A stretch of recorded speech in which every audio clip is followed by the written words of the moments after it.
Work is a part of my graduate study at Goddard College, where I'm done with the program. And it was based on my traveling across like 4 continents when I left New York after living there for 35 years as a revenge tactic to what was happening to me in New York. Like I fell out with a lot of family, even my own children, and some clients, because I had a cleaning business, and I got so pissed off, and I was just like, you know what, I'm gonna leave and I'm gonna figure out what to do with this life. So then I traveled from, I went from like North America, so I went to Canada first, and then like went to like New Zealand, Hong Kong, Australia, and then landed in Berlin and ended up staying in Berlin. And then while I was in Berlin, I came here on just a vacation visit, and fell in love with the streets. I actually, when I first came, I was like, what is this ugly ass city? It's so old. Like, what is going on? And then somehow I'm back here and I'm going on tours, and I'm like, oh, there's a lot of connection. Of course, the Atlantic slave trade, because it started here, and then it ended up inside of my work. So it's really a part of a greater piece where I'm actually seeking revenge on all my haters, and this is it. So this is about food and community and consuming Black culture and Black people and Black bodies. I don't really want to try to give too much explanation of the work, because I want people to kind of consume it and think about it and in their body and digest it like food, and whatever you take from it is your own experience. But I'll try to just give you some insight into like what I was thinking when I did some of the things. So this is the first piece, which is dedicated to Lucy, Anarcha, and Betsy. If you can't tell, it's a labia. And this is kind of like the beginning of gynecology, when that racist gynecologist, God, why am I forgetting his name all of a sudden? Simmons. What was his name? Oh shit, I forget. I literally was just thinking about him and forgot his name that quick, but it's something Simmons, it's whatever, white man. And he operated on them without any anesthesia, no consent, and just completely brutalized their bodies for the sake of racist science and medicine. So we owe a lot of the gynecology expansion to these Black women that he operated on. They were enslaved. They didn't give any permission for him to do the things that he was doing. And he also did it without any kind of pain medicine, because obviously Black people can feel more pain, they can tolerate more pain, and especially Black women. So we owe it to them. So this is them, and we're going to walk into the beginning of life.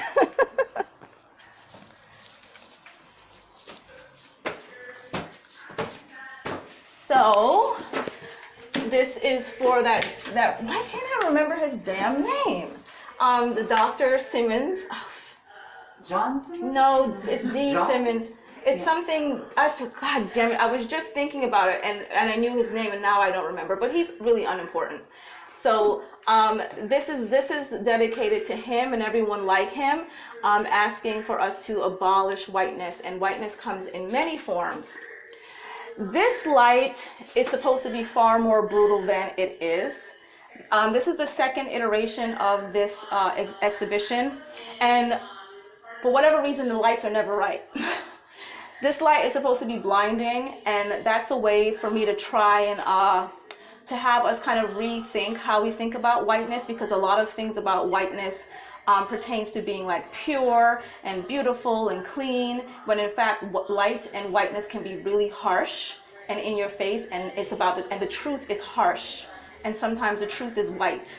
And a lot of the things that are happening, like especially in America, is very white, and it's very telling, and it kind of tells us of what we really need to get rid of, and that's whiteness.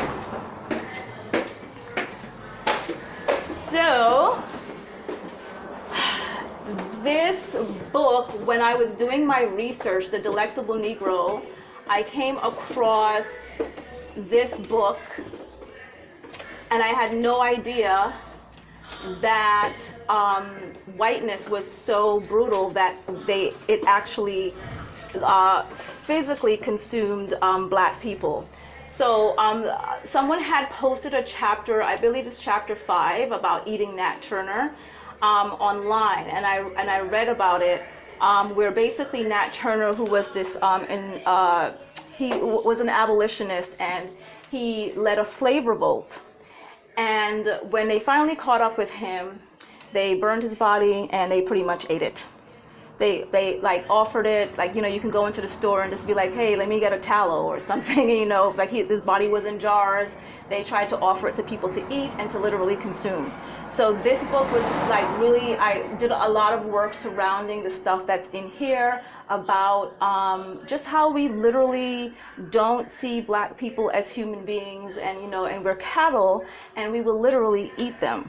And sometimes in figurative cases. But if you take a look at this book, it's a really amazing read. It'll expose a lot of just how brutal white supremacy is. And here, maybe I'll circle back to this when we come out of here, because this has to do with a lot of what's happening in here. So let me start with the cloth. So these cloths represent some of the immigration that happens here in Portugal, and they're Angola print. And I wanted to try to, because the person that actually introduced me to a lot of the Portuguese history was this, he's a tour guide by the name of Neki, yeah. And I went on his African Lisbon tour, and that's kind of why I started putting his work into my work. And I wanted to kind of represent him and his heritage, and then that heritage, that lineage of the travel with, you know, some of the Angolan immigrants. I really wanted to use the cloths that he had and he got from Angola, but he didn't get my message in time. So he kind of missed it, and I was like, gosh, because you're from Angola, you had so much to do with the work that I'm doing. I really wanted your cloth. So I just went to the shop and got some print. This is, you know, like the mother of all showgirls. You know, this is Sarah Bartman, Hottentot Venus. I had my friend who is a digital artist. Well, actually, she's more than a digital artist. Her name is Danielle Ellis from Brassfly Studios out of Texas. I don't draw, so I kind of have to collaborate with other people and, you know, tell them what I want. So I was like, yeah, I want to see like Hottentot in like as food, like with a tray or something. So this was her interpretation of what I wanted, and then I just used it as background to kind of represent that, you know, we're food, and this one, you know, this woman is just in a bowl, in a gravy bowl, just like chilling. Whatever. And then I decided to superimpose Hottentot on top of that. So thank you to Danielle Ellis for helping me create this piece. And then we go over to another bearer of life, which is Henrietta Lacks, and we owe a lot to her. So I wanted to make sure that she was really high up on the wall and represented, like, you know, the queen that she is, because if it wasn't for her, we'd all probably be dead from polio. You know, and there would not be advancements in cancer research, because it was her cells that they took without her permission, without the permission of her family, and gave it away to any scientist that asked for it, just regardless of what they wanted to do, to see what her cells would do. Because I think the cells in her body were like, she had cancer, and it was like able to kind of reproduce and fight off whatever that they were trying to experiment. She ended up dying, obviously, but her cells still live on. So if it wasn't for her body being consumed without her permission, there would be no advancement in a lot of medicine that we have going on today. So again, you know, representation of food with the woman in the gravy bowl just chilling, Danielle Ellis, and this is Miss Henrietta Lacks. More Angola cloth. And these are some images. I unfortunately do not know the name of these women that are in these images, but that kind of goes to just how we discard Black femininity and Black women's history, and the way that we give our bodies to everything, to science, to other people's babies. So these are the wet nurses of the 19th century. And basically, they, you know, had to neglect their own children and not give them the breast milk. And they were, you know, forced to feed white families' babies. you know? So there's like this whole thing, and if you listen to that video at some point, there's this whole thing of like really hating Black women and hating what we represent, and seeing us as animals, and seeing us as lower than even the lower level animals, but then still being really intrigued and needing us to be like the bearer of life. So we had to feed the white babies, and in this picture, I tell you how we had to, we had to substitute our own children to the milk of the lower level animals. It's probably why so much of us are lactose intolerant. I know I am. So praise be to the wet nurses, and these are the way that I did the draping too, is kind of to represent home, because again, this is about food and consumption. So I wanted to kind of have, when people come into the space, let them feel like they're in somebody's home. Because if you know anything about a cookout, when you go to cookouts like in New York, you come inside the people's homes, and sometimes it actually really looks like this, and they have all the pictures up and everything. So this is just paying homage to those women. This image that I did this image in my apartment called the Pink Palace, because the entire apartment is pink, down to my pots, with Christina Christ, a drag queen from Berlin, Germany. And then we came up with these pieces. I wanted to initially make everything about sugar, because sugar has a long, extensive history of slavery and colonialism from here to the Caribbean. So when I saw the pictures, I was like, okay, I'm gonna do something about milk as well. So just make the milk squirt from my boobs. And then this is what we came up with. So this is a collaboration with Christina that is not just about milk, but it's also about sugar. And we're gonna get a little bit more into sugar when we go into that room. So thank you, Christina. I love you. One of the best people ever. All right, wish I could turn this down. So this is Dr. Mireille Miller-Young, and we're having, if you don't know who Dr. Mireille Miller-Young is, she is a professor at University of California, Santa Barbara, and we're having a conversation about the mammy stereotype within our culture. Oh, thank you. Hey, there you are. The mammy stereotype within our culture, and there's going to be more about this when we get downstairs.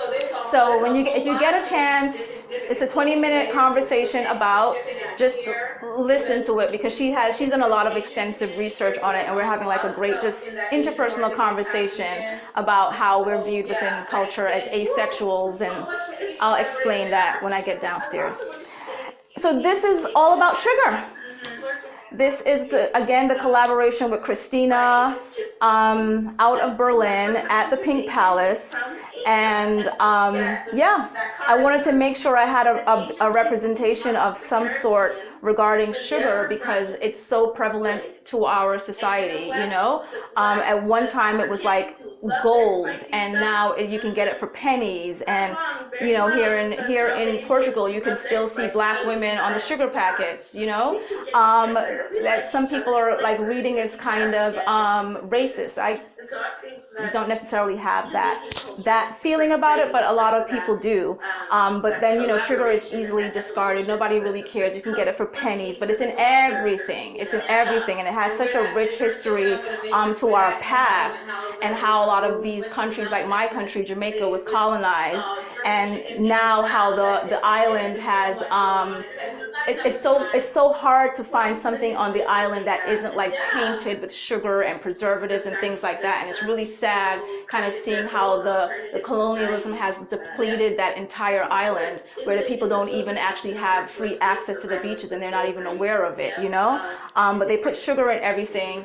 Everybody's got diabetes. It's really, really bad out there. But this is a representation of that. This is just a reminder that like white supremacy is dangerous, and it's hard to escape, because sugar, fruit, and then they give it different names, and they put it in everything conceivable. It's so hard, like if you're trying to fast or, even heal yourself, to get away from the sugar, because it's everywhere, like white supremacy. You can't escape it. It's everywhere, even in the most minuscule amounts of things. And I'll dive again into that when we get closer to the end, and just talk about just how hard it is to escape and how hard it is to divest away from the things that we've been taught as people and how to interact with each other. So sugar, white, dangerous. Well, when they strip it of all its actual nutrients, then it becomes white and kind of symbolic to racism. Shall we go downstairs? Now, I know y'all may have questions, if you can write them down, but I have some pre-questions from last night that I had to call my one of my mentors about, because they were so confusing. So I want to remind you, like, if you have questions to ask, just ask me what you want to ask. Language is like really can be a center of many biases. So you have to keep in mind that, like, there are some people that might be watching that don't have access to the same kind of privileges and education that maybe all of us have. I am formally educated, but my work is actually for hood people. It's for the layman. It's not for academia. I push back against academia a lot. I might speak well, so to speak, but I'm actually from the hood. I grew up in the slums of Jamaica. I grew up in the slums of Brooklyn. I lived on welfare most of my life. The work that I do is really to be able to have the people that would not normally have access to this, to be able to have access to it and to be able to consume it and hear it and take it in, because academia is very segregated. You know what I mean? So when y'all are asking me questions, there's no need to like phrase it in these ways. Like I'm going to read one of the questions later, but it's like phrased in such a way that I had to call somebody else to tell me what the fuck are they saying. I literally don't know what the fuck they're saying. You know, so just ask it, and just try to keep in mind that there's other people that are going to want to see this that may have the same questions, but they're not going to be able to understand it if you phrase it in a way that's very like, let me just segregate you and show you how smart I am, and then push you away from the context here. We're going to go back out the womb.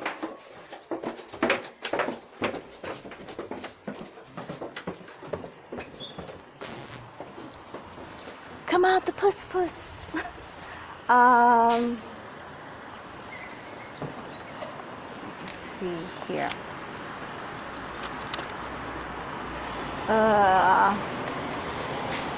All right, so there was this conscious decision to make sure this was like the first thing people saw when they came in. And this is super important, especially within the context of like me being here and just me navigating the world as a Black woman, because I don't think a lot of people really understand what racism is and what racism does. And they oftentimes think that it's just about overt violence, whether you're hanging Black people or you know, something that's super violent, killing a Black person. But that's really not just it. That's a very big part of it, but it's like these other microaggressions and macroaggressions, like death by 1,000 cuts, you know, not really respecting it and acknowledging Black existence. So this actually goes with another piece. I actually sent this to Christina. Christina Christ helped me create this image. I sent it to Christina as one piece, but she misunderstood and then she separated it. And I was like, okay, no problem. I'll figure out what to do with it.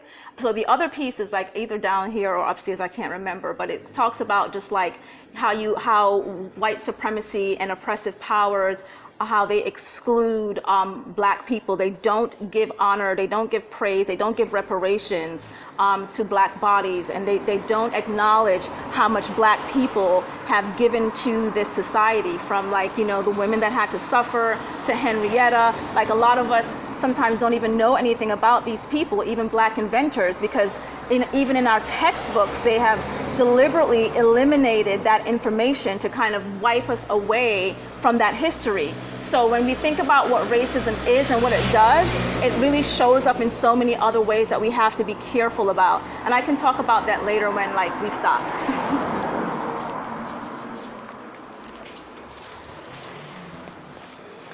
So this is my wall.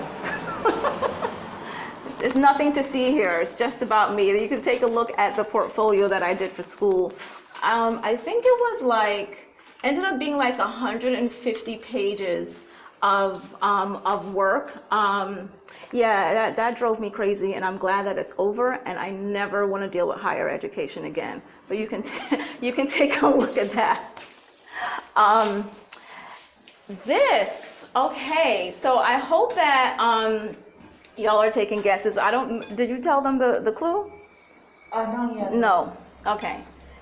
So what is in this jar is actually not how much you see. I did count it out very specifically, but there's a lot more in this jar than what you see. So you have to, the clue that I have for you is that it's 400 years of people crossing the Atlantic. So if you guess close enough to the correct number, which actually somebody did already, but they're not here, they live someplace else. If you guess close enough to the number of what's supposed to be in this jar, you can have it. You can have this beautiful jar and all the conguitos your heart can desire. And I put it up here, I put the packaging up here. Wants to buy this for 1,000 euro. It's behind a glass frame that I paid €5 for, right? And I don't know, how much did I pay for these packages? I forget how much. I ordered them from Spain. Listen, you gotta give back. Reparations is due, right? Because they've been using this ridiculous racist image for God knows how many years, and they only have come to task about it. Last year, July 2020, I read some piece about it, and they took it away from Portugal. Most of it, you can't really find it here, but you can still order it in Spain online. And look at that, like it's almost like I'm in the Jim Crow South again. It's almost like you know, Gone with the Wind, when they used to do blackface and do their blackface makeup. Nothing's changed. Oh my goodness. But if you want to consume some blackness, you can either guess how much is in the jar and get all the conguitos, or you can pay 1,000 euro and give it back to a black woman, okay? Because reparations. The same for the negrita. I kind of think like, they just think that we're beautiful sometime, the sugar. So negrita, who, you know, if, depending on who you ask, it kind of sounds like you're about to say nigger, but whatever. You can also pay 1,000 euros in reparations to have this dusty ass frame, €5 frame with look at the original artwork from Danielle Ellis. With the gravy bowl inside of it. Listen, I can sign this shit. It is totally worth 1,000 euros. I put the tape down behind this thing, and it is totally worth it. And you know, I'm trying to let people think about like giving back. Look at how many years has this been on their packaging, and they've been like, you know, using this beautiful black image to sell their sugar brand, and you consume it and you don't even think about it. So you might have extra sugar packets in your pocket, and you know what, you don't care, you just throw it away and not even thinking about this long history of blackness here. 1,000 euros signed by me.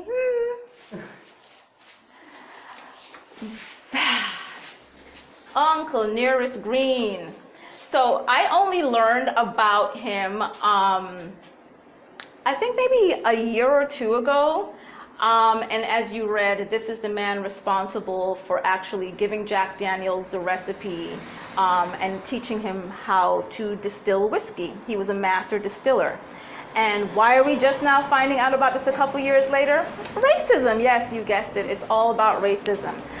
There is a Nearest brand whiskey now that started in 2017. I think some of his family members actually got together and acknowledged his history, and you know, we've been consuming this, and I think this is actually the #1 brand of whiskey in the US is Jack Daniels. And only up until 2017 did that change, that we even knew who this man was. And I don't know, how long has this shit been around? I don't know.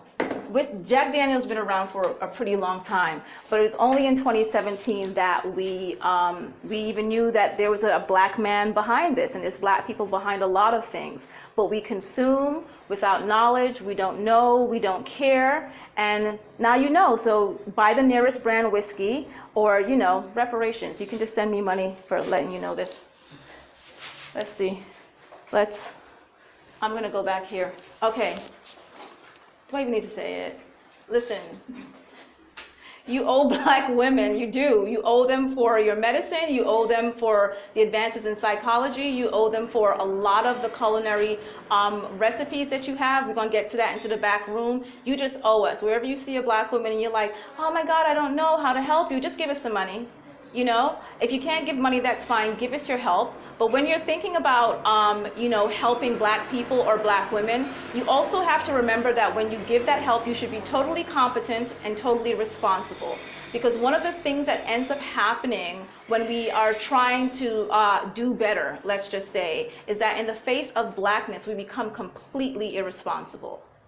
All right, so if you're gonna give back to Black people, you can't just have them in a space. You can't just be like, well, you know, I gave you this job, and then you're treating them like shit. You have to give them the job and treat them with the utmost respect, trust their leadership, listen to them, and also make sure that you give them enough support that is needed to progress just as you would in society.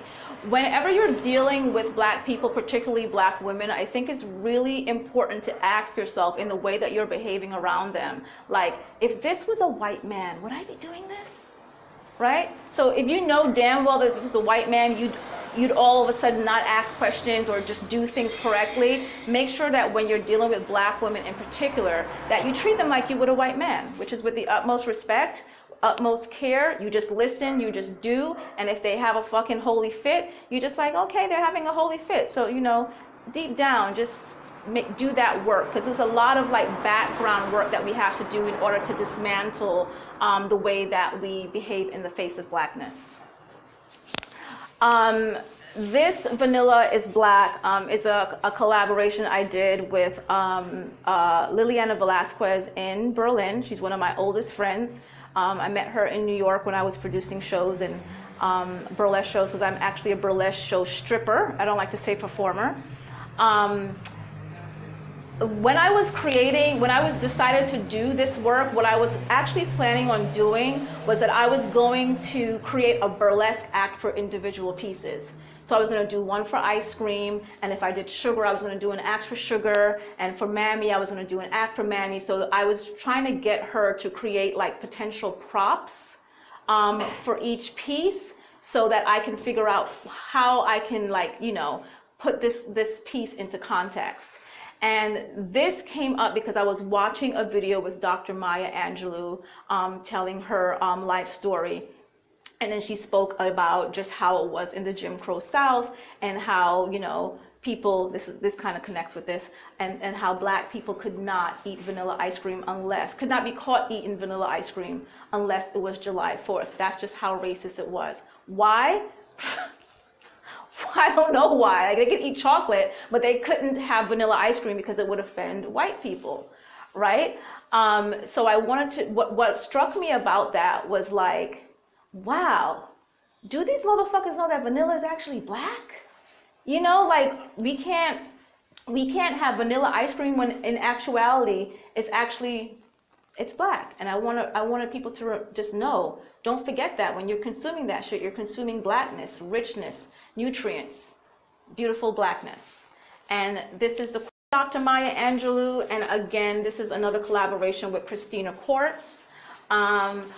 You know, it's interesting, the ice cream jars are in Germany, and how people thought this was butter, and I was so pissed.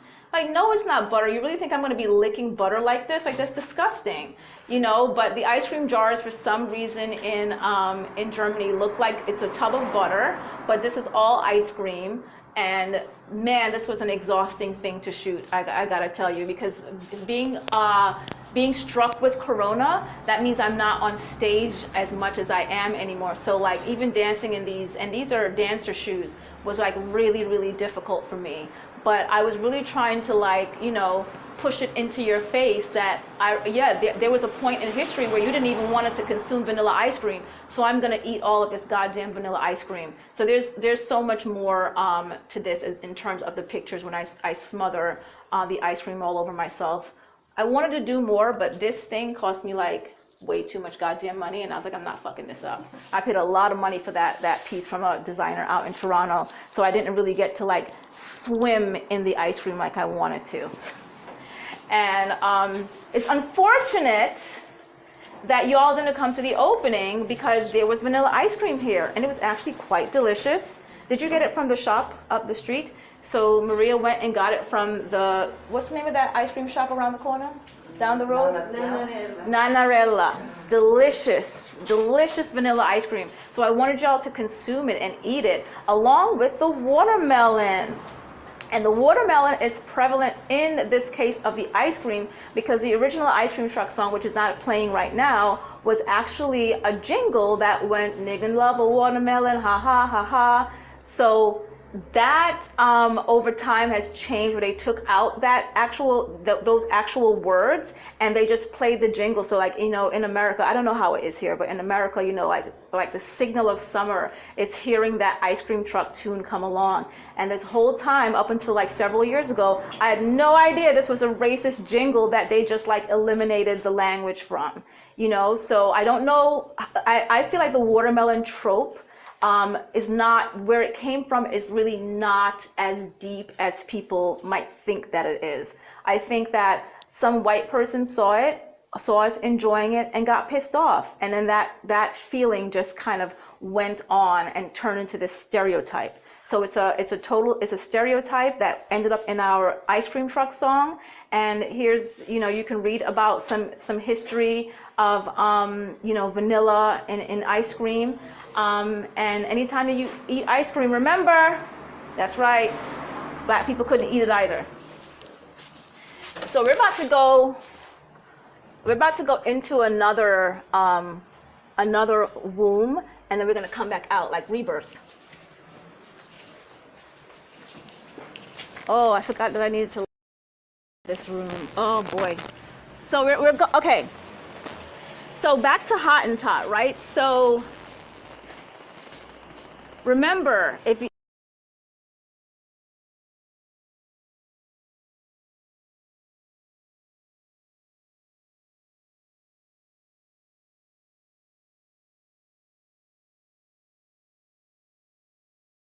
fupa. Fat ass pussy. Yeah. Upper this area. This area. Right above and the you know, and apparently she also had a really long like clitoris or labia, and when that racist scientist decided to have her parts dissected and put in a jar, he had this on display for many years. So we're walking into Hottentot's pussy. Let's go.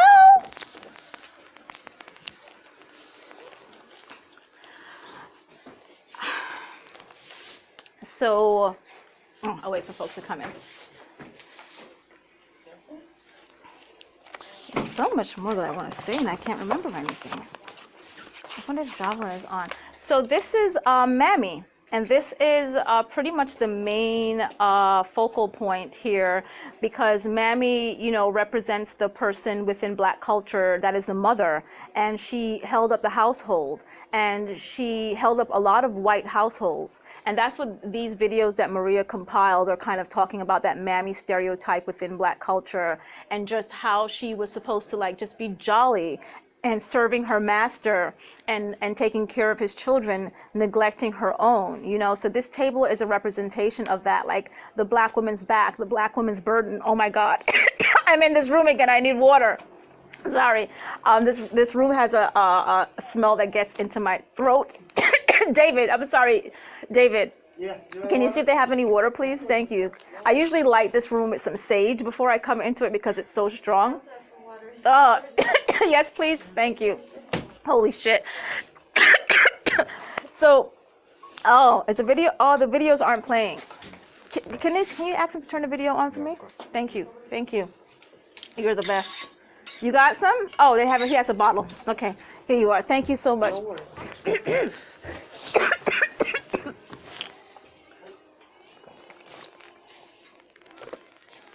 Oh shit, I might need the sage. I'm sorry. Oh damn. When he comes up, can you go down? Can you go get the sage for me? Because I can't take it in here. Anyway. Right, the Black woman's back and the burden that she bears of taking care of the household and just being like invisible. And she's also, oh hell fucking no. I'm sorry y'all, I gotta stand outside. We can from here and you stay there? Yes, yes. Sorry. Oh, go ahead. Go in. Holy shit. Yeah, that room does that to me.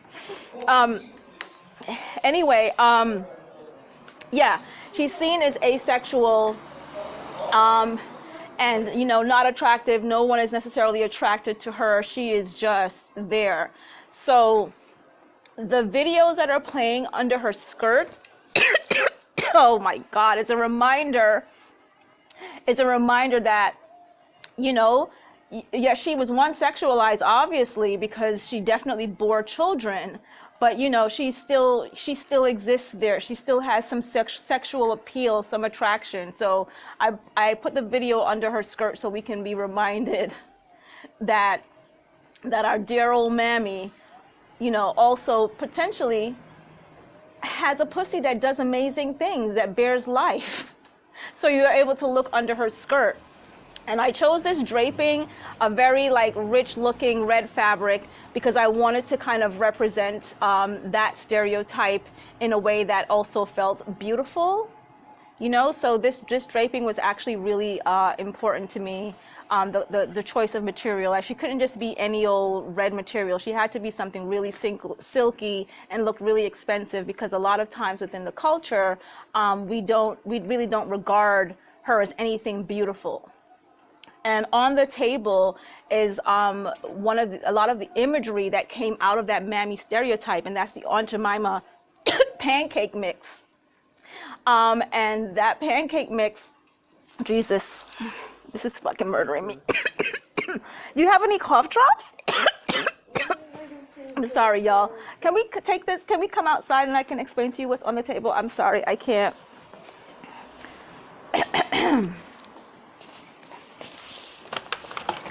Holy moly, I'm sorry. I think I need that damn sage. Yeah, the table of the Aunt Jemima pancake mix, which was played by several women. It was just some kind of branding mechanism used by the creators of that brand, that took a black woman's imagery and used it to be able to make money, because the people that founded that company, I forget which company, where the company, Quaker Oats had it first, or did they sell it to Quaker Oats? No, Quaker Oats had it first? Yeah. So Quaker Oats had it first, and they had a problem. The founders had a problem selling the mix. So they discovered Nancy Green, who was a former enslaved woman, and she knew how to make pancakes really well, and they took her and hired her to be the face of this brand, and that's when they started to be able to sell. So again, we go back to that idea of consumption and just how black women and black people just we're able to, our likeness is able to be used to be able to even sell these brands. And then when Nancy Green died, she didn't even have a grave. It wasn't until many years later that a black man had to come in after she was hit by a car on a sidewalk one day, and he had to find her family to be able to buy a tombstone for her. She didn't have a grave. And you can see some information on that on the table. There's some faux books that are sitting there on that table that speaks to that. We don't even, a lot of us don't know many of the names of the women or anything about the lives of the women that played this Aunt Jemima stereotype. And in recent times, a lot of, I think, ill-informed people petitioned to have that imagery removed. And there was a little bit of pushback from the family, because what people didn't realize when they were in an attempt to push back against racism, that they were also destroying this person's legacy. So this was her legacy. This is how these women made their money. This is how they supported their family. But what ends up happening right now, especially with this information age and how we're all being bombarded with so much new information that we didn't know about, is that sometimes we don't take a moment to kind of really think and investigate exactly what we're doing. So they, petition to have, is it with General Mills now? It's not with Quaker Oats anymore, is it? I think it's PepsiCo now. PepsiCo. Yeah. Okay, whatever. Whoever owns this damn brand now, they petitioned to have the imagery removed because it's, you know, it looks like a racist caricature, which is understandable, but at the same time, then you wipe out a legacy of a Black woman. And I thought, like, you know, when I saw this happening, I was like, this is so interesting how when we are, you know, trying to do better, how we also end up adapting same kind of oppressive and violent mechanisms that completely wipe out our entire history. And there's like no thought or consideration that yes, this was at the time and still is quite racist, but you're also going to completely wipe out this woman's history, and then the family pushed back against that, but they changed it. They changed it anyway. Was there an On Jemima, but also, Can I just ask something? yeah. Was there any apology or anything, like public statement when they changed the No. face of the... No, there was just a lot of pushback, and they decided to change it, but nobody, you know, they didn't consult with Like the family. You just wipe it under the rug. Exactly, And, exactly, which is exactly what happens to us, especially as but Black for you, women. what would be the alternative in this case? Even if you kept the image, but what would you change the image but still keep a Black woman in the... You know, there? I would be very considerate of what the family had to say, and if they said no, I would just leave it, you know, because I really, I know. If you leave it, it's still racist. So if you're leaving it, if what you're saying is there is a problem. There is a problem. If you remove it. Yeah, exactly. It's still a problem, you know. So I don't know what the middle ground would actually have been. I think that's something that they would have to discuss with the family members and figure that out, but they didn't do that. You know, it's just like, oh, we object to this, so we're going to remove it, and we're not going to even consider what you think and how you feel. And that's, you know, that in itself is a problem as well. But I honestly, I really don't know how I would have handled it. You know, that's a decision that her family would have had to have made, but they didn't have a say in that as well, which is really interesting. I personally think that's why supremacy just prevailed in this situation, because Right. in order not to appear to be racist, you wipe out a woman's history. So like the white image is still more valuable than Right. a Black woman's whole history Right. of sustenance. Yeah. So I think there is no middle ground in this situation. It was just plain white supremacy. Right. Right. Maybe I'm more radical to this kind of things in this situation, but what I see in this type of things is like, I'm not racist anymore, so let's just forget Right. about it. Exactly. Yeah. Yeah. I don't know if there would have been a middle ground, to be honest. But again, There's no reparation if you're saying Yeah. inside. yeah. And I mean, I mean, I have to assume she had to have died poor because she got hit by a car on a sidewalk. Nancy Green, the first woman that played the Aunt Jemima, she got hit by a car on a sidewalk, and it wasn't until like 2017 maybe that somebody came along and gave her a tombstone. So just imagine that this brand has made had to have made billions of dollars off the backs of these Black women and their imagery that helped to push them, and not even a tombstone they were able to get at the end of the day, you know? I don't know if because here of course you're more focused on the women, but Mm-hmm. because you always, it's like this a couple that's not really a couple, but you have Aunt Jemima and Uncle Ben. And Uncle so Ben. I wonder how the story goes with Uncle Ben. Well, because it's kind of the same thing, you know. I don't know. I don't know a lot about Uncle Ben's. I will say that, but he was also a representation of that happy Negro that was just there to serve their master. And, you know, the fact that I don't even know anything about him and there's not a lot of conversation that happens around Uncle Ben's tells me a lot as well. So it's like, who is this person? And I think when we were doing some research, David was involved in that as well. And I was like, yeah, let's do the Uncle Ben's thing. I was like, I'm going to do a little bit more research on that for the next iteration, because I actually don't know. But why don't I know? Why is that information not, you know, out there and readily available? You know, but we do know that it was just like to have that representation of the happy Negro that just loved to serve their master, and they just, you know, were dressed up in their bow tie and their service suit, whether it be a butler or whatever. Suits, exactly, and just like serving their master and just, you know, being this brand, and then you don't know anything about them at the end of the day. And the image that they actually took of that black man they used for the Uncle Ben's thing was an actual rice grower. He was a rice grower. Right, he was a rice grower. They literally just stole Stole his image. and added it to, and his name has nothing to do with with, at least Peter. It wasn't a person who Right. worked as a model for that. Or Right. It was just like, let's just take this imagery and let's just use it. Let's not acknowledge where it came from, you know. And this person was actually involved in the community, so to speak, because if he's growing rice, that's something that feeds and nurtures us, you know. And there's just no acknowledgement of anything of that. So why don't we know? Why don't we know anything more? How do you? Because here in Portugal, I mean, we have these things in the supermarket here for years. We've always had them. You still have the same. We have The same Uncle Ben's imagery. Yeah, but we don't really. I don't think it's really something that people consume here. So I don't even understand why they sell it. What, rice or just the Uncle Ben's? Uncle Ben's and Okay. but I mean, I understand the thing of if it's the mammy, and is that why you think that this was put on the cover of the product, the activity face, because of the sense of familiarity? Because, you know, I don't know. It's just it's kind of baffling for me. Like in the end, why are you using this specific image to sell your product? Like what's going to make you want that?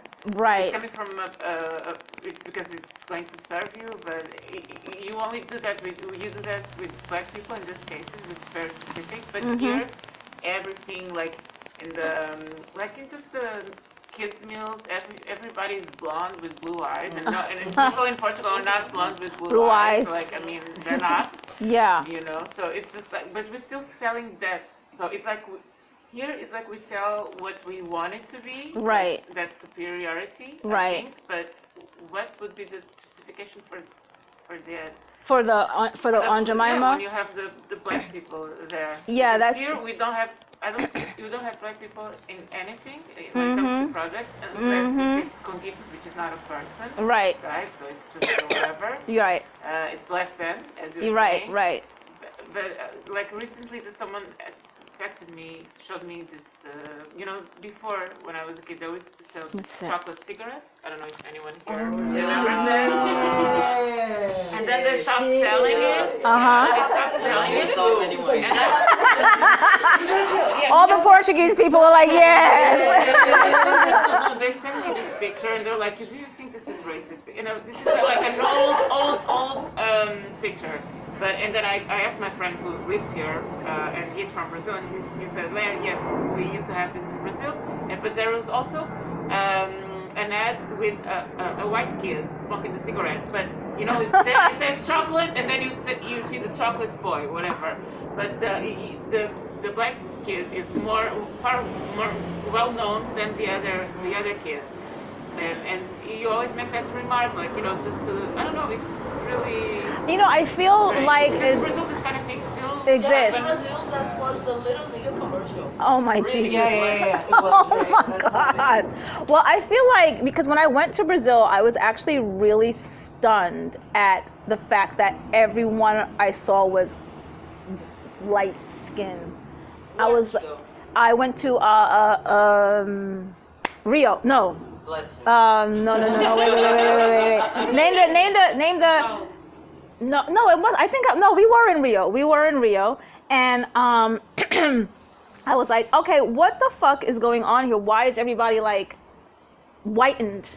And I asked my friend, and she was like, oh, the black people are in the favelas, and I'm like, yo, are you in the Northeast. fucking kidding there are me? very specific places to find white people and black people in Brazil, especially in Rio and São Paulo, which are larger cities.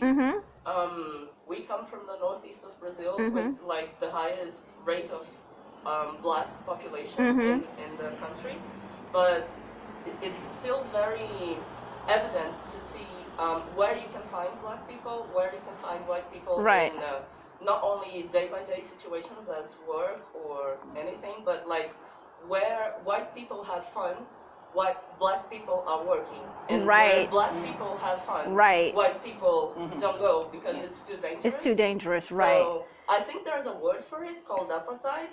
I don't know. Yeah. Okay, I'm learning. You know where black Neprocide. people are and where white people are. That's Right. some kind of apartheid. So that happens in Brazil a lot. Yeah. And I see why you only saw white people. Or Right, that's what I was light-skinned gonna say. people. I think it's a whole different context. Like they're really trying to push. It's a different racist reason why it's happening. Like in the U.S., there's something about being completely disgusted by blackness, but then also being so like enthralled by it that we must always consume it in every aspect of our lives. Like we hate it, but we still love the rap music, and we still love. We hate the hood girls, but we still love the hood nails. Like now, like the nails thing, which was always a hood thing, like like getting our nails done with all those designs on it, like that was not classy back in the day, but now everybody is doing it, so there's something about being completely repulsed by us, but then they must taste us, like we're so tasty at the same time, but whereas that in the context, it's like, I'm like, a delicacy. there's a word for like hate, like being disgusted by something, but also really wanting it at the same time. There's a word for it, but I don't know. That's for those brainiacs. Like I'm not, I ain't it. But I think there's definitely a different, still racism, but in a whole different context. Like Brazil is working in Portuguese are working in a whole different way where they want to push that white imagery and like you're going to be attracted to it because a white person is on it. But in the States, like you're attracted to it because black people is doing it or black people is represented on the box. It's like really weird and and fucked up in a way. But before I want to make sure I go back into this room, and on that table again, there's a faux book cover of by Sabrina Springs. Jesus, can you get the cover for me? I can't remember. Sabrina Springs, Fearing the Black Body. Got it. Fearing the Black Body. So it was also another piece of work that I viewed a lot. Thank you. That I viewed a lot that really talks, gets to the heart of how we went from like, we went from a culture, at least in America, where like being plump and juicy was seen as a sign of like prosperity and like, you were doing really well, and then it completely did a shift. And then we started to become repulsed by it, but not repulsed enough to not put this woman in a cage and rob her of her rights. And then when she died, she died of some kind of inflammatory pelvic disease, which some people think was syphilis, and penniless, So what else is going on in there? Oh, the compilation video that Maria put together with all the some of the mammy imagery that you can find. Just way too much, at least in American pop culture. It's just like, even till this day, you can't even see a fat black woman that is a love interest in mainstream entertainment. Like we're still playing maids, They're still comic. Yeah, they're still comical. Even with Issa Rae, who is a brilliant writer and director, even in her show, Immature, thank you. Insecure. The fat black character in there is like still the comic relief. And funny enough, that character was actually kind of written by the woman that's playing the character. Like that concept was, she's in the in the writing room as well. So like we can't even like look at ourselves as something more than a comic relief as black women, as fat black women, because it gets worse for us the bigger we get. Like we become less unattractive and whatnot. So I want people to look under the skirt and recognize, like, listen, like I want dick too. Like damn. Yeah, and not only do I want it, but people actually want to give it to me from time to time. Like whatever. If it's whatever you get, like fat black women are still attractive. We're still desired, and a lot of times, if I travel outside of like maybe Europe, and maybe go to these, not even travel outside, like depending on what community I'm in. Like the moment I step into a community where there's a lot of African population, I'm reminded that I'm actually attractive, because the rest of the world they're not even considering us. It's like when I go back to my own people, I'm like, oh, damn, it's because I was in that space why nobody really was paying me any attention, So, and at the end of that compilation is me doing the ice cream dance that I shot with Antina Christ, as well as a a big fuck you to, you know, the Jim Crow South and that era where Black people could not consume this product that actually is naturally Black. So yeah, and you came back outside the womb, you rebirth, you are reborn again, and and we can, you know, we can talk some more. I kind of want to go, there's a couple of questions that came in last night, and I want to try to just answer that, and, you know, y'all can feel free to chime in, but let me try to get to it. I took a lot of notes. Are people sending in comments on that live? Because my mentor said she was going to actually, No, they're not. There's like some, I love your creativity, I'm here, I love you, hi, but there's no problem. Okay, cool. So, you know, this iteration of this is a lot more clear than the first one.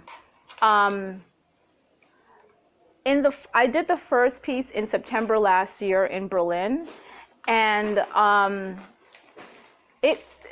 the work is actually really supposed to confuse you. It's actually not supposed to be this clear cut.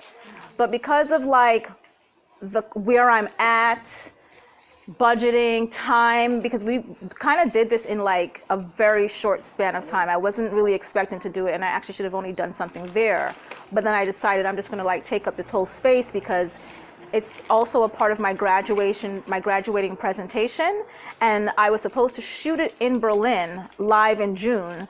But because of the restrictions, the venue that I was supposed to use wasn't really sure if they were going to be able to have me occupy the space. So I was like, okay, so since I'm presented with this opportunity now, I might as well just do it now. So this was pulled off in like record time, and this was a lot of work to do in like, I don't know, was it 2 weeks?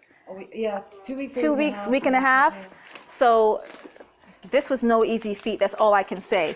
But this presentation is a lot more clear cut than I would have wanted it to be, because when I do my work, I try not to be so literal, because you're supposed to be completely confused. I wanted you to walk in and be blinded by the light, and there was something else that was supposed to happen, and then the light was supposed to shift into the next room to kind of make you think. So when you left here, you were supposed to actually not know what the fuck happened, and then you'd have to figure it out. You know, but this is a lot more just like, you know, I feel like it kind of tells what it's supposed to tell in a sense. So just, you know, consider that. So if I do this again someplace else, it's going to be completely different. Even if I go to a different part of Portugal, or if I go to, you know, Africa or wherever, it's always going to be different to kind of suit the audience and suit kind of like what kind of support or, you know, support systems I have in place. I think that's art. Yes. Oh, right? Is that art? Is that what it is? Okay. Damn, the question. Different every time. That's just art. Right. Shit, the questions are not here. They're on my phone. Can you tell me what question? No, Gemma has it. Can you just tell me what that first one was?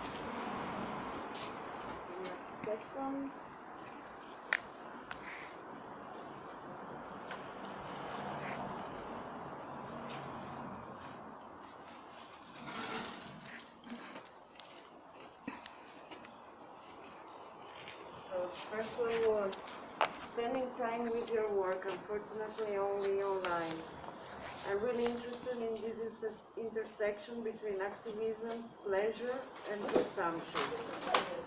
And how the body becomes a site of experience for these trends as a meeting point that must be negotiated. It's really complex. I wonder if you could speak a little bit about this. Okay, so delicious questions always coming in. They're so tasty. I don't know what the fuck this person was asking me. I literally had to call. I was like, what are they talking about? Look, the work it's activism when it's, you know, within itself. You know, just being a black woman and occupying this space is activism. And again, like I said in the beginning, I don't want to tell people what to think or how to feel. You have to consume this yourself and you have to make a determination on what you saw. So when people are asking me these questions, it kind of tells me where you are consciously, you know? Like you saw the work, you saw it. What do you think? How do you think that it intersected with activism and desirability politics and so on? I want you to do the thinking, you know? I don't want to tell you what you should have saw. I told you what I did. I kind of explained to you what I was thinking, but how you consume it and how you digest that is really up to you. But I'm a Black woman in this space. You know, I'm traveling the world. I'm eating food. I post about it on my Instagram, and that within itself is like revolutionary and like unheard of. So there you have it. But it's still white supremacy, though, don't you think? Like, What? if you go to an art exhibition of a white man, Right. like, very centered in the Right. world of art, you will never ask him, like, what did you mean with this exhibition? Right, exactly, You will- exactly. You at least pretend that You know. got everything. Right. That you will But I feel don't like, I understand know about this. art. I don't agree with it. What? Because questioning things, I would question things independently. I would never Of even course. think about if it's black, white, It's the Chinese or expectation. whatever. Yeah. If I'm not Like, understanding like, something, you I will really ask. have to, Right. Like, And I have a beautiful story actually. something like I that. was in MoMA in New York, Mm-hmm. and I met this man in Lisbon. He came and asked me to take a tour with him and his little daughter, and take pictures of them. He was black, and basically his wife passed away a few years ago, and they decided to celebrate her life by traveling around Europe with the daughter, and they were from New York. And when I went there, he told me he could take me with him to MoMA and show me the museum, you know, because he was in this. He was filming documentaries, and he was, how to say it, like, he had some injury, like some Disability. yeah. Disability. Mm-hmm. Correctly. And then the only thing I remember from MoMA was the one piece that he showed me, which was from another black person who was like a friend of their family. So, you know, like, and I saw other things, and it was just beautiful, you know. I didn't really think if it was black, white, or whatever. It's just, it's art, it's beautiful, it's Of course, emotion, you don't think it's it's black and relationship. white. You are white. You don't think of this. Am I white? I don't know. Yes, you are, baby. You We are don't white. know. We don't know what's like. What are we consisting of? You know. So I don't consider myself white, black. I'm considering myself human. You know. Of course, And we're I all want human. everyone else to see human beings and not like divide people like us and them. That's what I We really all want don't that, want though. to do. Everybody wants that, but Yeah. the reality is that certain types of art are marketed worldwide in a very different way. There's a fat black artist from the UK called Alvin, and she had worked in the UK. She was bisexual. She was an immigrant, and she was known as an outsider artist. Right. How her art was displayed in the UK, and she's still known as that today. So even if we go and we see her as a human and we don't put labels on her, that's the reality of art. Yeah, but when you put You're here. everybody in You're here. of course we're all human, but the thing that we have to talk about these things is because they historically they happen, and this started why? Because someone arrived somewhere and said, "You're less than me. You're less human than me." Right. Yeah. Right, and so that's what started all of this, because people couldn't handle a difference, or they because the thing is that you're only different when this is like the invention of the other, right? And continuous repetition of that, and I think that this is I about also suffered from that where I live, because it always depends on the context, right? And in Russia, I'm black, okay? I'm from Russia, and in Russia, I'm considered black. So this is all and in Russia, there is the most famous writer, Pushkin, who was black. But let me help me understand. How are you considered black in Russia? I know that this happens, but I want to know. Why do they consider you black? Where you're from I'm from Armenia. I'm Armenian. Ah, okay. so- That's why. Okay. Yeah, but doesn't matter. I'm just not talking about like. Right. I know that there is otherness and that we want to be like to ignore not ignore, but like not make it the main point, right? It's not about like how you were born. It's about who you are. But what I'm saying is that I just don't agree with the point that if something is done by a black person, then I will ask questions rather than pretend that I understood everything, you know? Because I think we would question it if we don't understand. If we're a person to question things, we would question it anyways. If we're people who would pretend that we understand, we would pretend in any case anyways.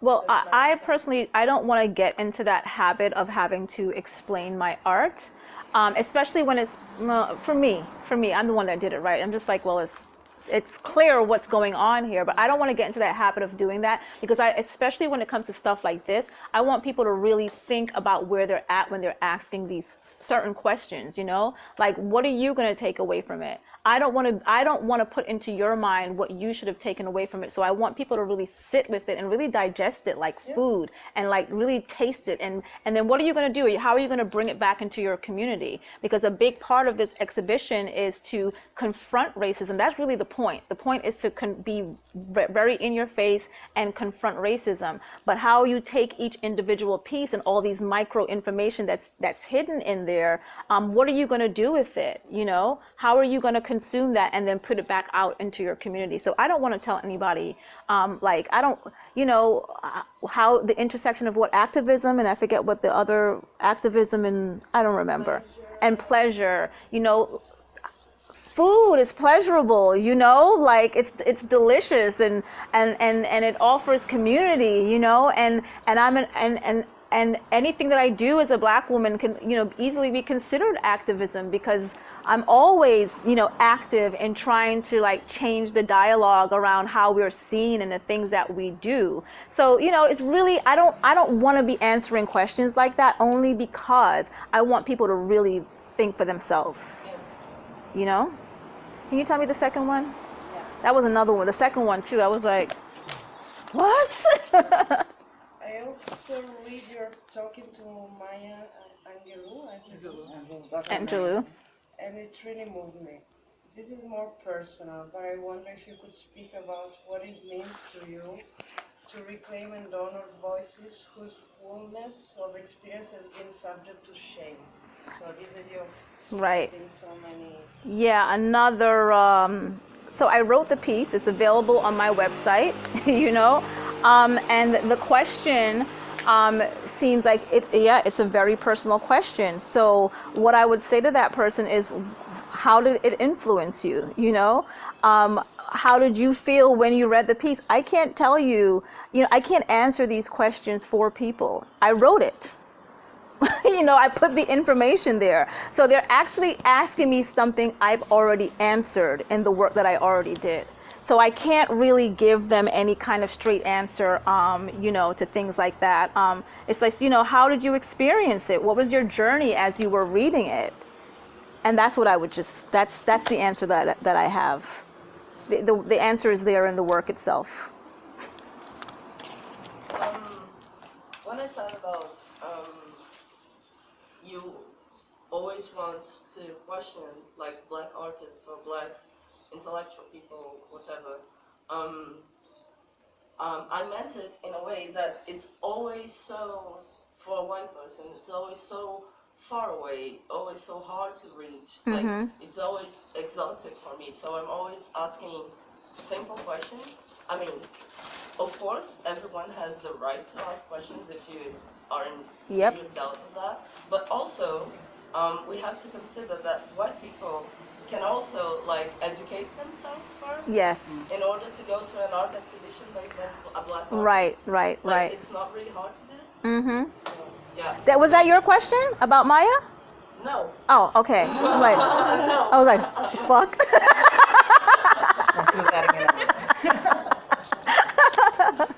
Yes. But I think that, I mean, what I understand is that if we go to different art venues, there's always, regardless of who's the artist, we're always going to have, at least for me, sometimes I go to a lot of exhibitions, and sometimes I'm like, what is this about? Like, I mean, Right, like, yeah. I'm sorry, I can't understand this. I really can't. And, and so I think that, of course, that's why you have tours, so you're explaining this, and of course you're giving us tools. You did your job, right? You're giving us tools, and exactly. then we can live here and like start thinking, or maybe we're not going to grasp everything At once, and maybe exactly. some things can come up in our way, like a book or something that someone says, and then you're going to think, okay, yeah, she talked about this. And Yeah, exactly. So I think it's quite fair to Yes. question, and also especially, it's not just white people who question. I think that what matters is why you're questioning. Right. I think there are two types of questioning here. Right. Because if you're white, because we're just strictly talking about the exhibition concerns racial issues, but if you're white, sometimes it can be because you really want to understand, because some things for you never question.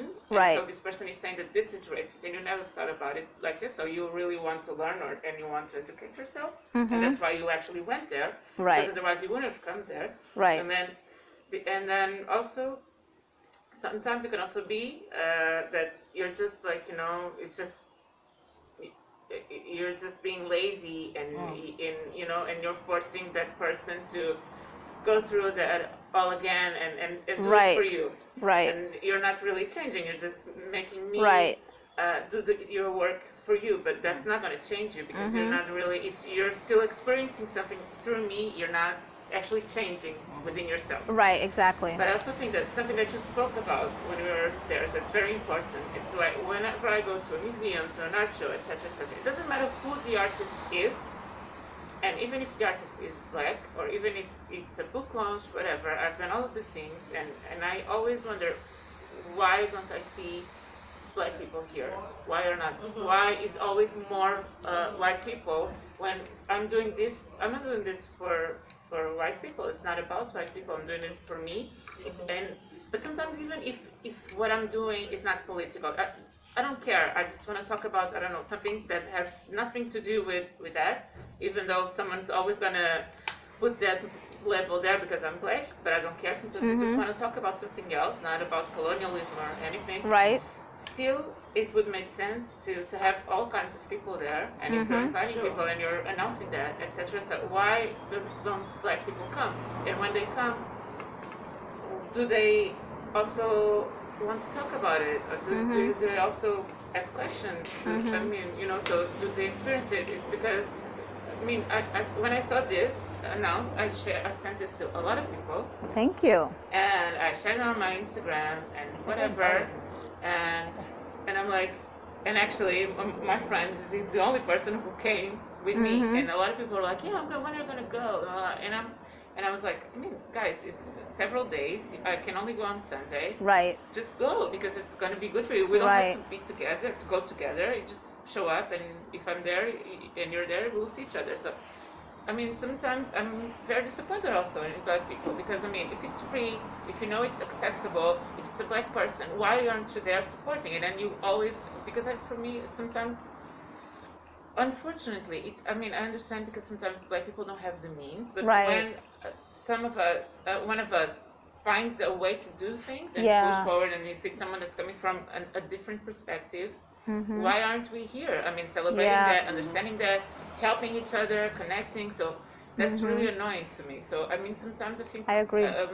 When we point the finger to white people, I mean, we also need to point that finger back to us, because that starts there. Because sometimes I'm very disappointed. I mean, I remember a talk that I had at a museum. I announced that, and there were only two other black people there. And one was my friend who came to attend, and the other was the friend that I invited to talk alongside myself. So where are the others? I mean, I don't care if you're putting hearts on my Instagram.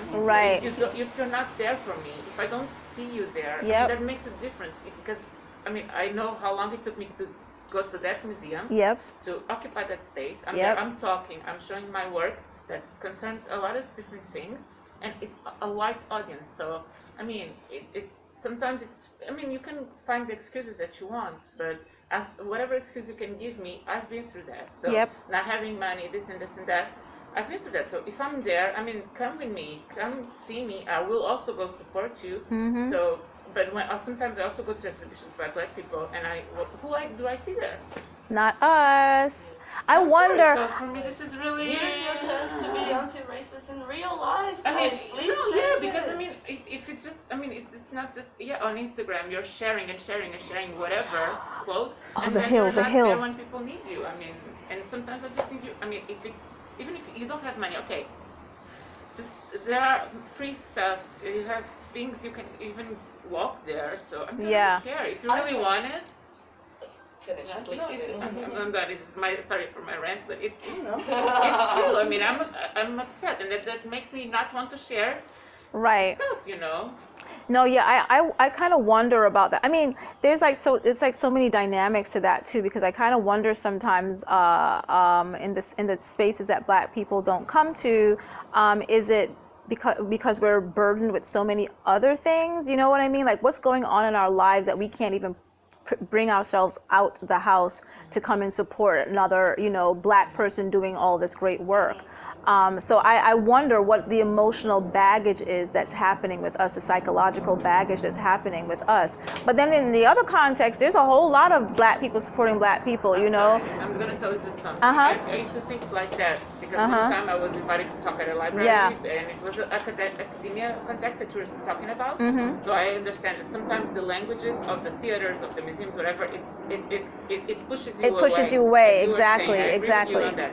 And of course, if you're gonna talk about, I don't know, something colonial, whatever, Uh-huh. and and it's gonna be on a Wednesday at 5 p.m. Mm-hmm. Of course, Black people aren't gonna be there. They're working, right? And we are your cleaning ladies. We're not Right, gonna be exactly, there. exactly. So I exist, and then you write a paper about me, but I'm never there. You never Right. invite me there. You never Right. think to have me there. And for you to be there, I'm cleaning your house. So you're there doing your academic work. So Right. that's one thing. But also, as you were talking about having fun and all of these things, sometimes it's also a choice. I mean, Right. come on. Because I think, yeah, we all want to have fun. We all want to go to concerts, whatever.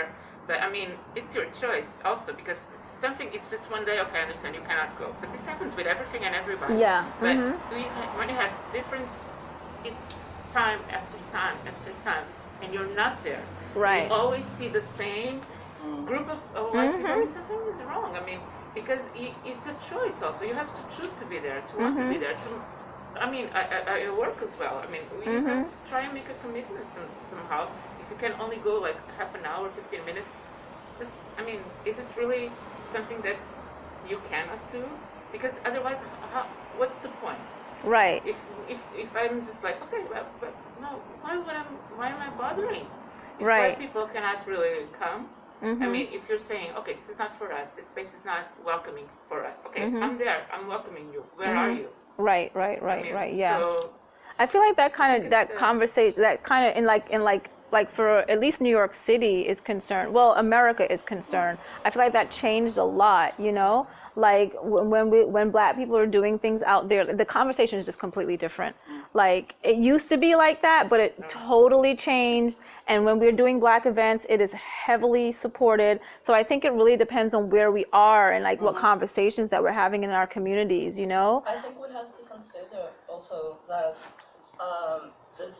not only the practical aspects of going to a museum, like how you get there, if you have money to go there, if it's a welcoming place or not, but also the historical aspect of what is a Black body inside the museum. No, it's Right. not like, especially in Europe, you know, it's not only common, but it's weird, it's strange, it's still strange, you know, because I think when a place is historically white or controlled by white people in some ways, your willpower to go has to be, as a Black person, has to be way bigger than to go anywhere else. Right. Because, you will put yourself in a situation that is not only practically hard to do, but historically a challenge. Like, you are challenging history by going to the museum. It seems like a very simple act to do. Yeah. So my point in this is no, I didn't say it was simple. It's not simple. No, I it's don't not agree. simple. I Like, don't think the it's act simple. of going to a museum is simple, but like walking to a museum may be simple, but being there, it's a very complex situation and symbolic as well, of course. But my point is, with our Black friends, like when you don't see them in a museum or whatever, I think that it's valid to, like, why are you not there? Like, come with me next time, let's try to do it. But I think we should be more proud and excited when we see like one Black person in a museum or somewhere else and like see, I'm so glad you're here, like let's be friends, and more than annoyed by Black people who don't go there. Well, it's more a thing of like seeing on I mean, the I don't want side. to be annoyed. That's why I invite you. That's why I tell you, look, this is happening. I mean, so let's go. So you don't have to be alone there. If you don't have to go there alone, if you don't want to, we can be 2 or 3 or whatever. But we have to go. Actually, we have to occupy the space, right? Because it's not. I mean, we can have fun. I mean, I took my mom doesn't live in Lisbon even. Like before the pandemic, I took her to a museum also in Belém. And I mean, she had fun, and then we did. I mean, we talked about it, and some museums even have some tours that put everything in context, like in a queer context or other context. Like, so I mean, sometimes we even have like Black people working in these teams and trying to change things a little bit. But we also, I mean, the thing is here. When we talk about this kind of responsibility, it's everybody's responsibility. It's the museum, but it's also as the public. Of course. So I mean, we also count. That's what I mean to say. I mean, go there, occupy the space, do whatever you want. I mean, so just be there, you know, because it's also yours. I mean, you're here, you live here, you pay your taxes. I mean, that's paid by the government. Just go there. Do you feel that you have a sense of Black community here? Like, I think I have a different experience to you because I'm an immigrant, I'm from Brazil and blah blah blah, a different situation, but and I have not established like a Black network for me here in Portugal yet, but I don't know, how is it for you? Because I think that creating a community and a network of information and sharing anything you want is a good way to have like a group of people. Let's occupy this, let's occupy that as a group, as a community. I think it can be more dynamic. I don't know, how is your experience in Black community? I wasn't born here. I'm from Guinea-Bissau, but it's the thing is that I came here when I was a child. So the thing here, I think that we are still not as united as we should be, and I think also the problem is that sometimes we don't know who the others are, who the other Black artists and whatever are. So I also think that when you can come to something like this, I mean, it's also a good place to network, to connect to each other. So I think there are some things being made right now, like to create this platform that connects artists and others from culture, but it's still in the works. So I think that question kind of it really helped us kind of figure out where we are as a community, you know, and what needs to happen and what needs to change within this whole framework of being immigrants and coming here and being Black people here. So, you know, amazing, delicious, tasty question that kind of facilitated this conversation, and then we see what, you know, we're missing, you know. And one comment. Yes, please. Just an observation from my side. Because the same way as you say you don't see Black people in the museums, I went with a friend of mine to an Afro house party and I didn't see white people. Okay? So what can I say? I was invited there by a friend of mine who's white. And he has a lot of Black people. And he invited me together with a lot of other white friends, okay, because our group of friends is mainly like white, but nobody else went, only I went there. So, and this place, like the tickets are paid, so all of Black people that were at that party, they paid the money to enter, and they enjoyed the night, and they were all together, enjoying the music, right? So what I think might be happening here is just, first, like what you're used to, what you like, music, right? This is like something that they can relate to more than like going to a boring museum, you know? And on the other hand, it's curiosity, because like a person that goes there, like, and then he might like start bringing others, Right. The person who's curious, you know, because like I also don't go to every place where I'm invited to, you know. And if something catches my attention, I will go. And it applies to, again, universally to people, not just to people. Right, but I think that it depends on like the, you know, like where are y'all in the conversation? How are people consuming the history of this particular like land? Because again, like in New York, at the very least, like events like this, Black people are everywhere, you know. So I feel like for this, it kind of. There's been minimal, I would say, Black people here, but I guess it kind of speaks to where people are in this conversation about race and class and Black people's bodies. That's Far behind. yeah, very far behind. That's what it tells me, because in America it is drastically different. I would say that like there's two big factors. Also, like how some of you already said, there's white academia, how it controls art and art exhibitions. It creates like this mentality of what art is, and like using white supremacy and classism, of this elitist, inaccessible space. Right. But at the same time, also with people coming or not, like all systems of oppression, what they do to part of the process of disenfranchising oppressed groups is also destroying their resources of their community resources, their community structures, and specifically like the context of Portugal, considering its colonial, specific colonial context and the context of how migrations have been in like after '74, is that like it. Like white supremacy did every single thing it could to destroy and make sure there are no structures of support or community for those oppressed groups, especially for migrants. And that actually kind of applies to every oppressed group in Portugal. There are no like grassroots movements of anything. There are no grassroots queer movements. There are no grassroots Black movements. They have been like annihilated, and that's how some parties, for example, in Portugal, like the Left Bloc, have like try to assimilate every oppressed group into their politics, that's like instrumentalizing it. Because there are no grassroots movements, so like they were able to like just like, we represent you. And that's like the specific like political context here. While like there's a way bigger history of resistance and creating those community structures in a place like New York, for example.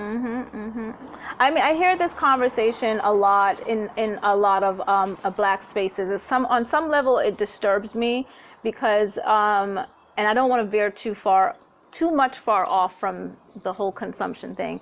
But on some one level, it annoys me, you know, to hear like these conversations like, Black people don't do this, because they say it in America too, and it's like that cannot be possible, because first of all, like, you know, I think that we forget and back to consumption, that we forget, at least in an American standpoint, how much communities that Black people actually built that were deliberately burnt down by white supremacy, you know, and people are living on top of those communities like Central Park, you know, and how they bombed like the Black Panther headquarters and all these things that we built. And then like Black businesses are also thriving again in an American context, and that's happening because other Black people are supporting it.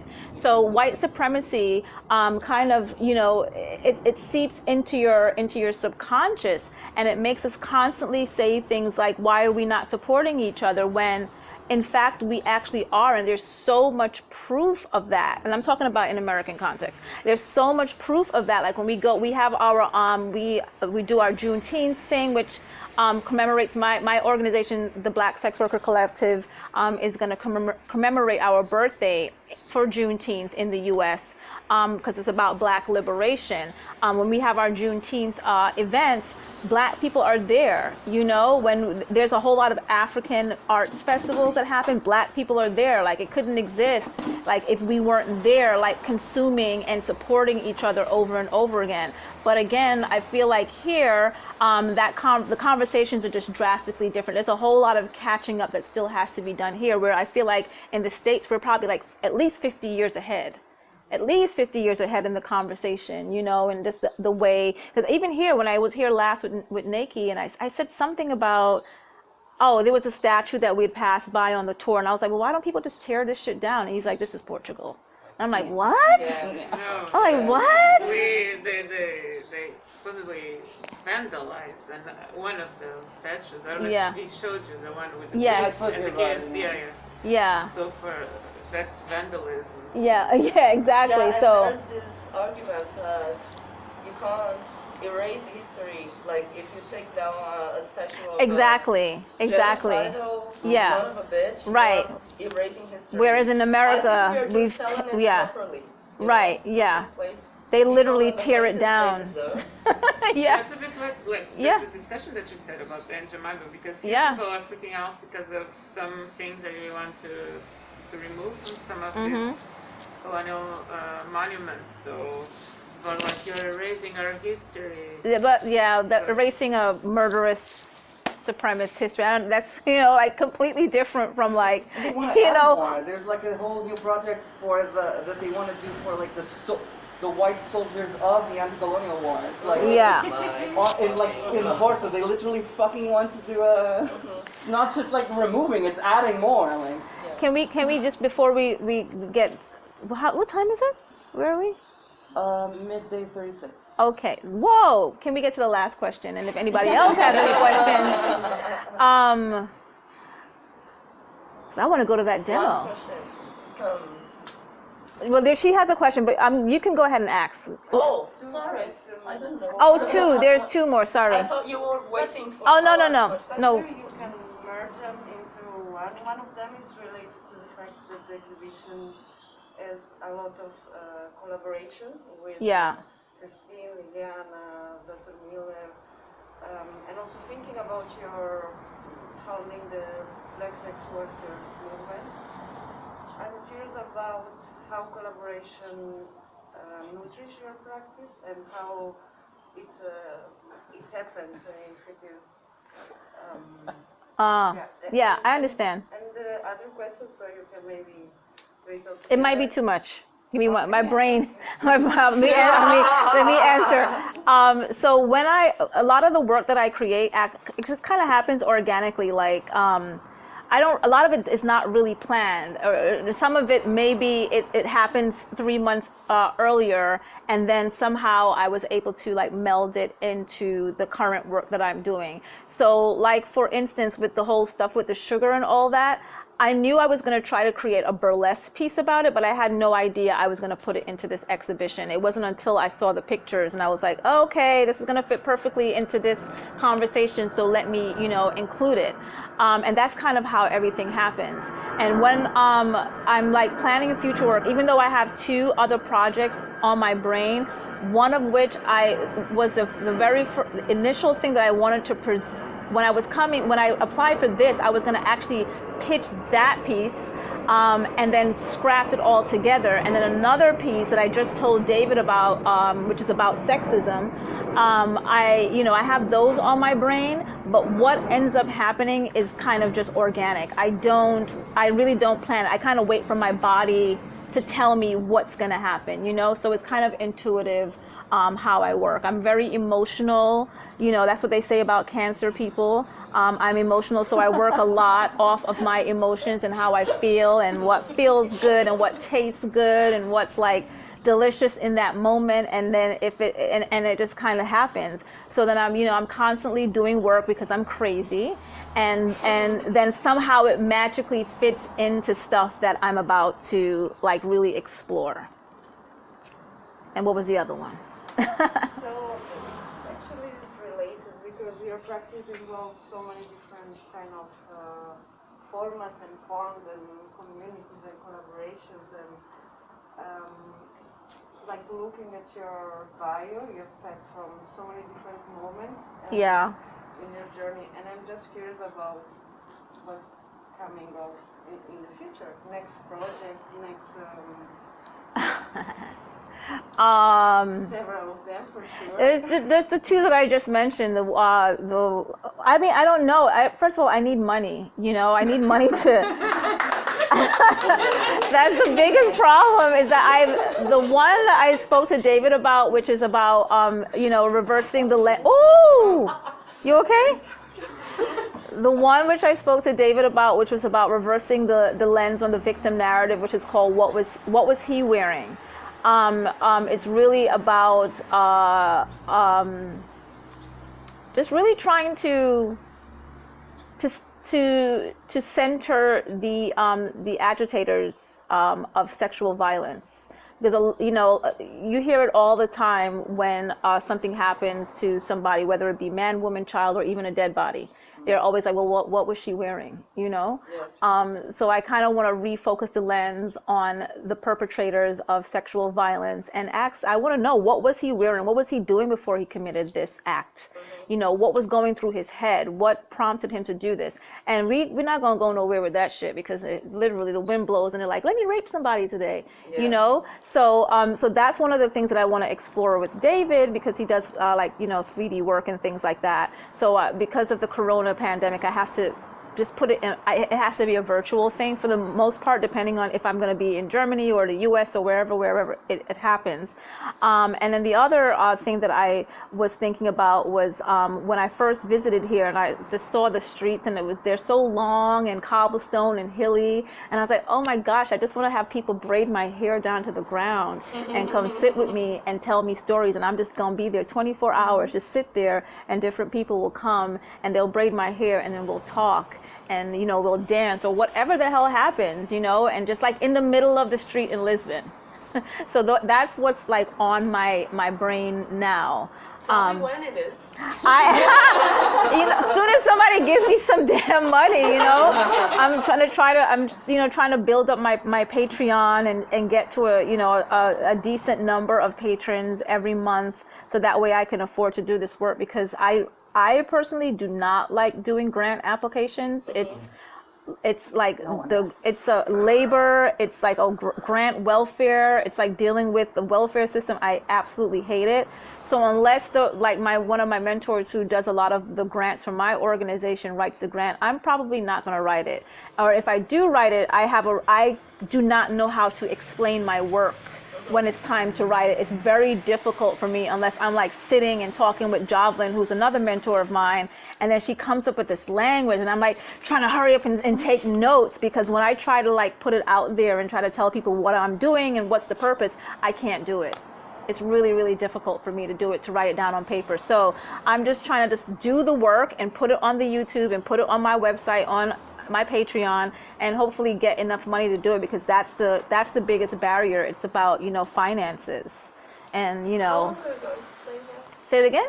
How long are you going to stay here? I'm maybe until the middle of May I will be here, I think, only because the restrictions in Germany are so heavy that it's like no point in me going back right now, because I can't go anywhere without taking a corona test. Okay, I asked you because I think we should talk. Yeah, we should. I'm an artist too.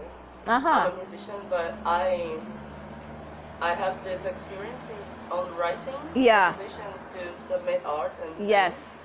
and I love this idea. Uh-huh. Of talking to you. By while braiding my writing. hair. I love it, and I really think you should do it. So I think we want you should so talk bad. to Yes, make we this should. happen. Yes, I would Great. love it. See how it happens? It's just, Yeah. I kind of put it into the universe, and then the universe is like, okay, you can do this thing. Once again, that's art. Exactly. What? Oh, I'm sorry. Was there more? Was it? Was that it? Anybody? I mean, anything else? You know, no. I think I just want to say thank you, because I stumbled across here, and I actually wanted to go to the museum of the that's right here. Uh-huh. Yeah. Okay. And just this morning I signed up to donate, and I don't know, it's today for a child in Africa. Yeah, and I really didn't know what it was about, and I want to say thank you for your courage to speak up your mind, because I think that takes a lot, you know, to really say what's on our mind, and I guess I'm still processing. Because Yeah. I'm kind of a humanitarian, so I try to not segregate in general, and so I'm really grateful to be able to let your view sink into me, and Thank you. thank I you just for your art. consume it and bring it back into your community and consider how you operate with, you know, marginalized groups. Doesn't matter if we're Black or indigenous people. I just want people to consider how you're operating and just what our bodies have given and contributed to just life. Thank you.